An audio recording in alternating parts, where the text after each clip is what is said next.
Police നടപടിയെക്കുറിച്ചുള്ള പ്രതിപക്ഷത്തിന്റെ അടിയന്തര പ്രമേയത്തിന് നിയമസഭയിൽ അനുമതി. ചർച്ച 12 മണി മുതൽ 2 മണി വരെ നടക്കും. ഷീജ ചേരുകയാണ്. ഷീജ, പോലീസ് നടപടിയെ സംബന്ധിച്ച് ഉള്ള പ്രതിപക്ഷത്തിന്റെ നോട്ടീസിന് അനുമതി നൽകിയിരിക്കുന്നു. അപ്രതീക്ഷിതമായി തന്നെ ഒരുപക്ഷെ ഇതിന് അനുമതി ലഭിക്കില്ല എന്നായിരിക്കാം പ്രതിപക്ഷത്തിന്റെ ഒരു കണക്കുകൂട്ടലെങ്കിൽ അത് തെറ്റിച്ചുകൊണ്ട് അതിന് അനുമതി നൽകിയിരിക്കുന്നു. സഭയിൽ എന്തൊക്കെയാണ് ഇന്ന് ഉണ്ടായത്? ഷമ്മി, പ്രധാനമായും ഇന്നിപ്പോൾ അടിയന്തര പ്രമേയമായി സംസ്ഥാനത്തെ പോലീസ് മർദ്ദനം ഉയർത്തിക്കൊണ്ടുവരിക, അതുവഴി സഭ സ്തംഭിപ്പിക്കാനുള്ള നീക്കങ്ങൾ നടത്തുക, അതാണ് പ്രതിപക്ഷം ലക്ഷ്യമിട്ടിരുന്നത്. പക്ഷേ ഈ വിഷയം അടിയന്തര പ്രമേയമായി നോട്ടീസ് നൽകിയപ്പോൾ നോട്ടീസിനുള്ള മറുപടി പറയുന്ന ഘട്ടത്തിൽ ആമുഖമായി തന്നെ മുഖ്യമന്ത്രി സൂചിപ്പിച്ച കാര്യം എന്ന് പറയുന്നത് ഇതൊരു വലിയ വിഷയമായി ഉയർന്നു വന്നിരിക്കുന്ന ഒരു പശ്ചാത്തലമാണ്. പ്രത്യേകിച്ചും സമൂഹം ഒന്നടങ്കം ചർച്ച ചെയ്യുന്നു. മാധ്യമങ്ങൾ വലിയ തോതിൽ സ്പേസ് ഇതിന് വേണ്ടി മാറ്റിവെച്ച് മുന്നോട്ട് പോകുന്ന ഒരു ഘട്ടം. അതുകൊണ്ട് തന്നെ പൊതുസമൂഹം ചർച്ച ചെയ്യുന്ന വിഷയമായതുകൊണ്ട് ഇത് നമുക്ക് വിശദമായി തന്നെ ചർച്ച ചെയ്ത് മുന്നോട്ട് പോകാം എന്നുള്ളൊരു നിലപാടാണ് മുഖ്യമന്ത്രി പറഞ്ഞത്. മുഖ്യമന്ത്രിയുടെ മറുപടിയുടെ അടിസ്ഥാനത്തിൽ സഭ അടിയന്തര പ്രമേയം ചർച്ചയ്ക്കെടുക്കാനുള്ള ഒരു തീരുമാനം സ്പീക്കറും ഔദ്യോഗികമായി അറിയിക്കുകയായിരുന്നു. ഉച്ചയ്ക്ക് 12 മണി മുതൽ 2 മണി വരെയാണ് നിലവിൽ ഈ അടിയന്തര പ്രമേയത്തിന്മേലുള്ള ചർച്ചയ്ക്ക് സമയം അനുവദിച്ചിരിക്കുന്നത്.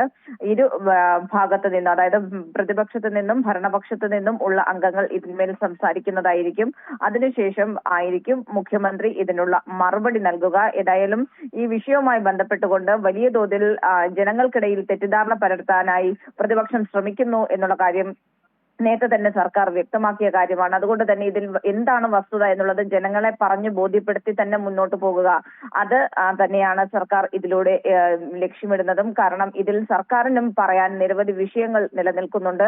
ആ ഒരു പശ്ചാത്തലത്തിൽ കൂടിയാണ് ഈ വിഷയത്തെ ഇപ്പോൾ ചർച്ചയ്ക്കെടുക്കാൻ വേണ്ടി തീരുമാനിച്ചിരിക്കുന്നത്. മറ്റൊരു വിഷയമുള്ളത്, ഈ സഭ ചർച്ച ചെയ്യുന്ന 14ാമത്തെ വിഷയമാണ് ഇത്തവണത്തെ ഈ ഒരു പോലീസ് മർദ്ദന വിഷയം എന്നുള്ളതാണ്. കാരണം പ്രതിപക്ഷം കൊണ്ടുവരുന്ന വിഷയങ്ങളെ അപ്പാടെ തള്ളുകയല്ല, പക്ഷേ ചർച്ച ആവശ്യമുള്ള വിഷയങ്ങളിൽ ചർച്ച ചെയ്ത് തന്നെയാണ് സർക്കാർ മുന്നോട്ട് പോകുന്നത് എന്നുള്ളൊരു നിലപാട് കൂടിയാണ് ഇതിൽ വ്യക്തമാകുന്നത്. സഭയ്ക്ക് ഇതൊരു നേട്ടം കൂടിയായിട്ടാണ് സ്പീക്കറും കാര്യങ്ങൾ വിശദീകരിച്ചത്. ഷമ്മി, തീർച്ചയായും ഷീജ, പോലീസിനെ സംബന്ധിച്ച് തെറ്റായ നടപടികൾ ഉണ്ടായിട്ടുണ്ടെങ്കിൽ അത് തിരുത്തുന്നതിന് ഒരു മടിയുമില്ല എന്ന് സർക്കാർ നേരത്തെ തന്നെ പ്രഖ്യാപിച്ചിട്ടുണ്ട്. പക്ഷേ പണ്ട് എത്രയോ വർഷങ്ങൾക്ക് മുൻപ് നടന്ന സംഭവങ്ങൾ ഇന്നലെ നടന്നു എന്ന മട്ടിൽ എടുത്തുകൊണ്ടുവന്ന് അതിൻ്റെ ദൃശ്യങ്ങൾ പ്രചരിപ്പിച്ച് ഇപ്പോഴെന്തോ നടന്ന സംഭവമാണ് എന്ന് വരുത്തി തീർക്കാനുള്ള ഒരു വലിയ പരിശ്രമം ഇതുമായി ബന്ധപ്പെട്ട് മാധ്യമങ്ങളും പ്രതിപക്ഷവും നടത്തുന്നുണ്ട്. അത് മാത്രവുമല്ല, ഈ കുന്നംകുളത്തെ മർദ്ദനവുമായി ബന്ധപ്പെട്ട് SIയെ മർദ്ദിച്ചു എന്ന്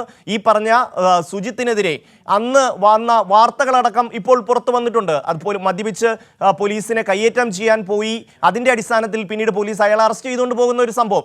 ഏത് തന്നെയായാലും അത്തരത്തിലുള്ള മർദ്ദനം തെറ്റാണ് എന്നുള്ള കാര്യത്തിൽ സംശയമൊന്നുമില്ല, ആരും അതിനെ അനുകൂലിക്കുന്നുമില്ല. പക്ഷേ പോലീസ് സംവിധാനം ആകെ ഇങ്ങനെയാണ് എന്ന് വരുത്തി തീർക്കാനുള്ള ഒരു വലിയ നീക്കം, പണ്ട് കുറേ പഴയ കാര്യങ്ങളൊക്കെ എടുത്തിട്ട് ചില മാധ്യമങ്ങൾ വളരെ ആവേശത്തോടു കൂടി വന്നിട്ടുണ്ട്. അങ്ങനെ വരുമ്പോൾ പ്രതിപക്ഷവും പഴയ വിഷയങ്ങൾ എടുത്തു വെക്കും. അവരും നല്ല കരുതലോടെ തന്നെ, ഭരണപക്ഷവും വളരെ കരുതലോടെ തന്നെ ഇന്ന് സഭയിലെത്തും. പഴയ കാര്യങ്ങൾ ഒന്നടങ്കം അവരും എടുക്കും UDF ഭരണകാലത്തെ.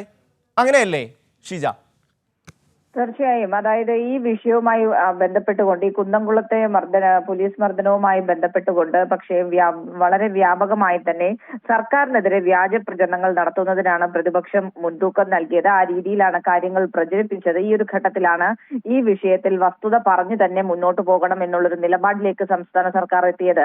ഇതിൽ ഷമ്മി സൂചിപ്പിച്ചതുപോലെ തന്നെ മുൻ വർഷങ്ങളിലൊക്കെ നടന്ന, അല്ലെങ്കിൽ വർഷങ്ങൾക്ക് മുൻപ് നടന്ന സംഭവങ്ങൾ വരെ ഇപ്പോൾ നടന്നത് എന്ന രീതിയിൽ വ്യാഖ്യാനിച്ചുകൊണ്ട് ചില മാധ്യമങ്ങളടക്കം രംഗത്ത് വന്നിട്ടുള്ള ഒരു സാഹചര്യമുണ്ട്.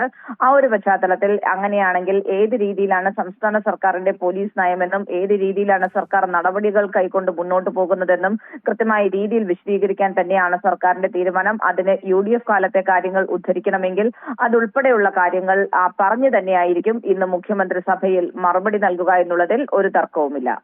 ഷീജ, ഈ കുന്നംകുളത്തെ മർദ്ദനം, അത് നമുക്കറിയാം, അതൊരു രാഷ്ട്രീയമായിട്ടുള്ള ഒരു സമരത്തിന്റെ ഭാഗമായിട്ടല്ല അയാൾക്ക് മർദ്ദനമേറ്റത്. അവിടെ ഉണ്ടായ പ്രാദേശികമായ ചില വിഷയങ്ങളുടെ അടിസ്ഥാനത്തിൽ പോലീസിനെ കയ്യേറ്റം ചെയ്യാൻ ചെന്നു. അതിനെ തുടർന്നുണ്ടായ വിഷയങ്ങളുടെ അടിസ്ഥാനത്തിലാണ് ആ കയ്യേറ്റം ഉണ്ടായത്. നമുക്കറിയാം, രാഷ്ട്രീയമായ സമരങ്ങളിൽ ഉമ്മൻചാണ്ടിക്കും അതുപോലെ തന്നെ AK ആന്റണിക്കുമെതിരായി സമരം നടത്തിയിട്ടുള്ള SFIയുടെയും DYFIയുടെയും പ്രവർത്തകരെ എത്ര ക്രൂരമായിട്ടാണ് UDFിൻ്റെ പോലീസ് കൈകാര്യം ചെയ്തത് എന്നുള്ളത് നമുക്കറിയാം.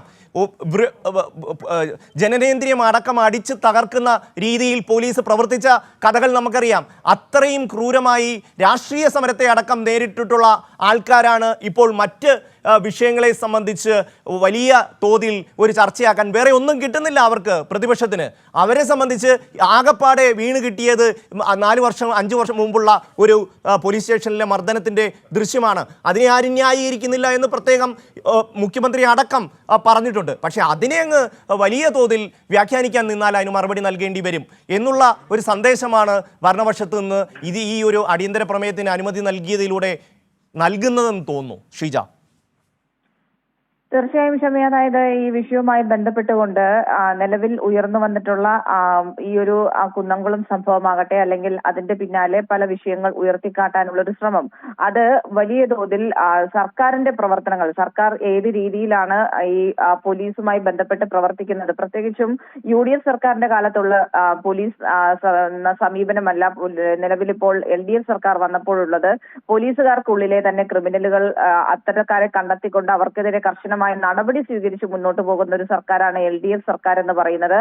അങ്ങനെ ആ രീതിയിൽ നടപടി കൈക്കൊണ്ട് മുന്നോട്ട് പോകുന്ന ഒരു പശ്ചാത്തലത്തിലാണ് പോലീസിന്റെ മനോവീര്യം കെടുത്തുന്ന രീതിയിൽ വലിയ രീതിയിലുള്ള ദുർവ്യാഖ്യാനങ്ങൾ പ്രതിപക്ഷം നടത്തുന്നത്. ആ ഒരു ഘട്ടത്തിൽ തന്നെയാണ് ഏതായാലും ഇതിൽ എന്താണ് കാര്യങ്ങൾ, അതിന്റെ നിജസ്ഥിതി എന്നുള്ളത് ജനങ്ങൾ കൂടി അറിയണം എന്നുള്ളൊരു താല്പര്യം സംസ്ഥാന സർക്കാരിനുമുണ്ട്. ആ ഒരു പശ്ചാത്തലത്തിൽ തന്നെയാണ് ഈ വിഷയത്തിന്മേലുള്ള ഒരു ചർച്ചയിലേക്ക് കാര്യങ്ങൾ ഇപ്പോൾ എത്തി നിൽക്കുന്നത്. ഏതായാലും ഇനിയിപ്പോൾ അല്പസമയത്തിനകം തന്നെ കൃത്യം 12 മണിക്ക് തന്നെ സഭ മറ്റ് നടപടിക്രമങ്ങൾ എല്ലാം നിർത്തിവെച്ച് അടിയന്തര പ്രമേയത്തിന്മേലുള്ള ചർച്ചയിലേക്ക് കടക്കുന്നതായിരിക്കും. പിന്നീടുള്ള 2 മണിക്കൂർ ഭരണപക്ഷത്തു നിന്നും പ്രതിപക്ഷത്തു നിന്നും തെരഞ്ഞെടുക്കപ്പെട്ട അംഗങ്ങൾ അടിയന്തര പ്രമേയത്തിന്മേൽ സംസാരിക്കുന്നതായിരിക്കും. അതിനുശേഷമായിരിക്കും എല്ലാവരും എന്താണ് പറയുന്നത് എന്ന് കേട്ടതിന് ശേഷം തന്നെയായിരിക്കും മുഖ്യമന്ത്രിയുടെ ഇതിനുള്ള മറുപടി കൂടി ഉണ്ടാവുക.